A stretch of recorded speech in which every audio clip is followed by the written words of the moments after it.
Sego sewa gwego Ojistoquio ne youngets, dahno ne e oswego ni tewageno dahno oswego nue scorluhias de goa giandawia dakwa wagyote, Kurdi hanyanis guahni tonazas atonue. Hi everybody, my name is Ojistoquio and I am one of the early years teachers at Scorluhias de Goa, the Everlasting Tree School. And I teach the early years. So we made this video and I wanted to share it with our parents for a little bit of language study. Kanyen'keha. This is a beginning language video, and we're not going to go too in depth into the language, but this is for our families who are new to Kanyen'keha, our language, and would like to start integrating some of this language in their home with their children. And this is especially important during our at-home distance learning while we are not in person at school. But I will say this, why is it important for our parents to be using the language with their children at home as well as school? Is because you're the parent. Your parents are the child's first teacher, the most important teacher in their entire lives. And so when you decide and start integrating something into your life, automatically the child will reflect that that value that you're placing on something. They'll take that in a very indirect, subtle way of the importance of it. So if you start putting importance on something, the children will start seeing how valuable that is. So if we are speaking the language all day with the children at school and the parents aren't using any of it at home, the children, it doesn't have as much of a connection to them. And I do see every day that you can see a difference between the children who have language at home and those who do not. So really, as parents, you can really start helping and supporting your child by integrating language and trying it in your home. And it's not that hard. There's a lot of tips I'm going to give you, and today we're just going to be looking at 5 words. So don't stress out, and we can do this. And when you start doing these things at home, your children will really start. May take a little bit, but they'll start really starting to feel more comfortable with the language and using it and hearing it more. So it's really for the best for our children. So today's language that we're going to be using in this video is around eating. This is the easiest place to start using language, I find, is around the dinner table, around mealtime. It's can be a really social time for families that we can all come together, in our busy lives, put everything aside and eat together. That is such a beautiful rhythm to have in our families. And this is the perfect time when people are together eating and sharing a meal to start integrating some of the language, switching out some English words. And I'm going to ask you to switch out a couple of English words for 5 Kanyen'keha words while you're eating together.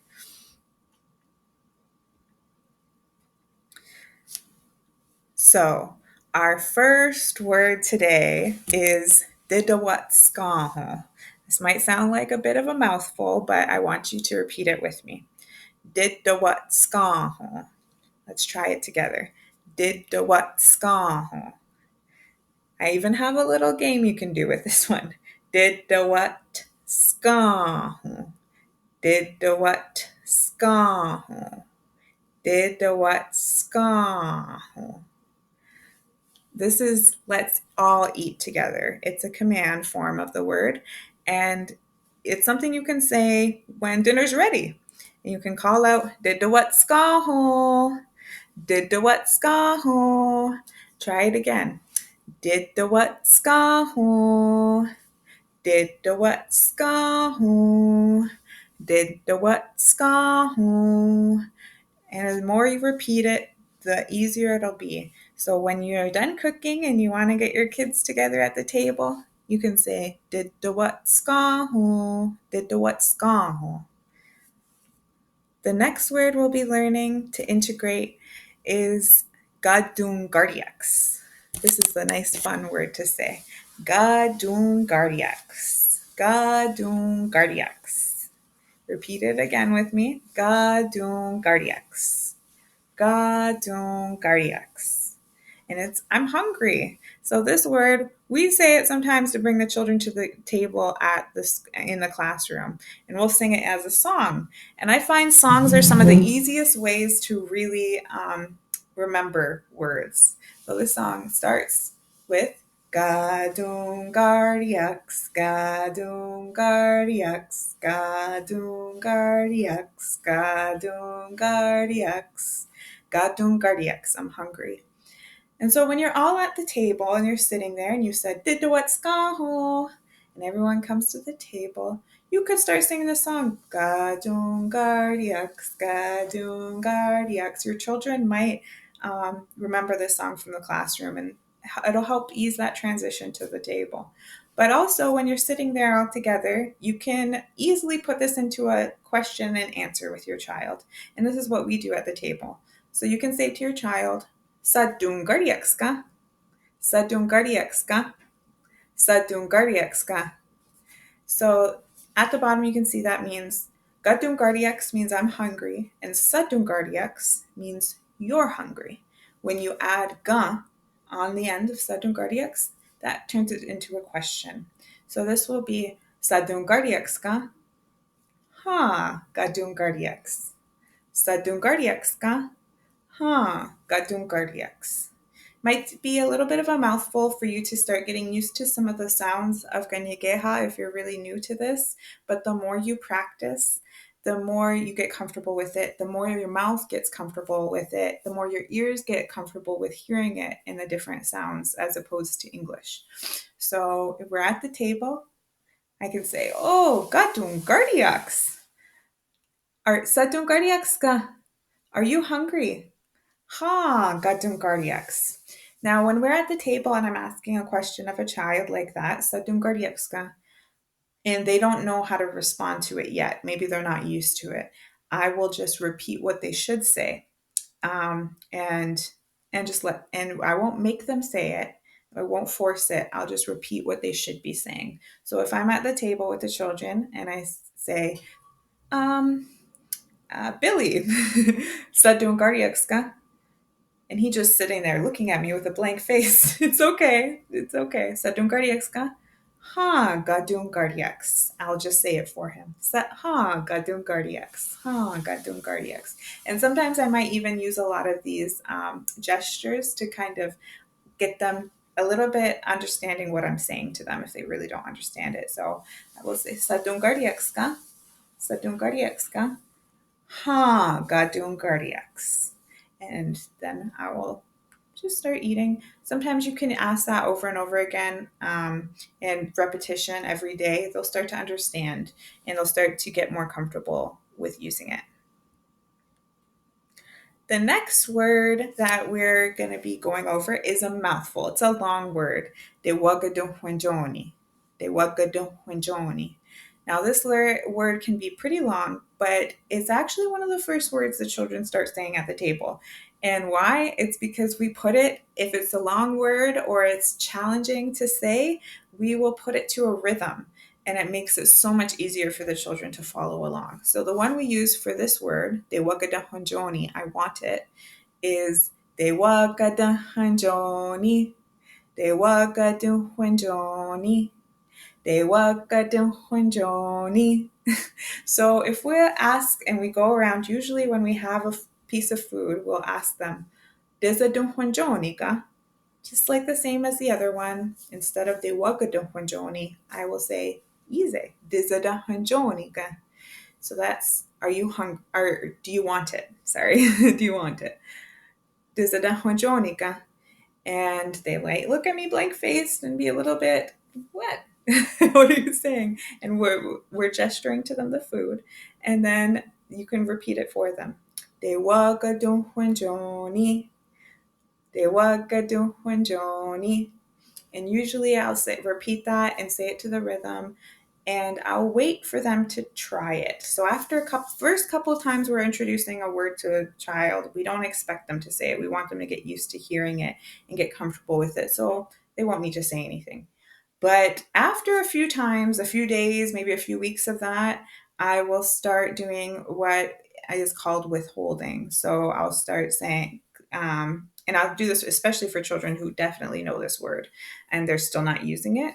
To encourage them to use it, I'll say, I will hold the food and wait, say it, wait, and I'll say, Dizadahanjonika, and they'll look at me and, you know, and or they might just go like this. And instead of giving them the food, even though they've answered my question, I want them to use it. So I'll wait and I'll kind of say, what? Nahoda? Nahoda? I'll kind of give them the little ear gesture of what am I missing here? And that signals to them. And then I'll repeat it for them. Tewakatonhwentsyó. And once they repeat it for me, Tewakatonhwentsyó. Okay, here you go. And this is something that speech pathologists use to kind of encourage children to start using their language. And this is something we really want to encourage for the young children to get used to speaking it with us and with each other. So this word, Tewakatonhwentsyó, I want it. The next word is a word, one of their first words usually as well at the table. So this one, we sometimes use sign language because it kind of helps with the gestures. So this sign language is more for more. And we'll use that for saha, ezo, and you can even attach onto it Tewakatonhwentsyó. So if you say saha, ezo, Tewakatonhwentsyó, saha, ezo, Tewakatonhwentsyó, saha, ezo, Tewakatonhwentsyó, saha, ezo, more. So when it comes time for they finish their plate, and we usually serve them, and it's time to say, or they want some more. They just say, I want more, and they might say it in English. And so I will gesture to them, saha, ezo, saha, ezo. And sometimes if they're not used to these words, then it's okay to just gesture it with their hands. But as the time goes on, and we start to see that they're getting more comfortable and they can, then we'll start to be like, we're expecting them to say it. Saha, ezo.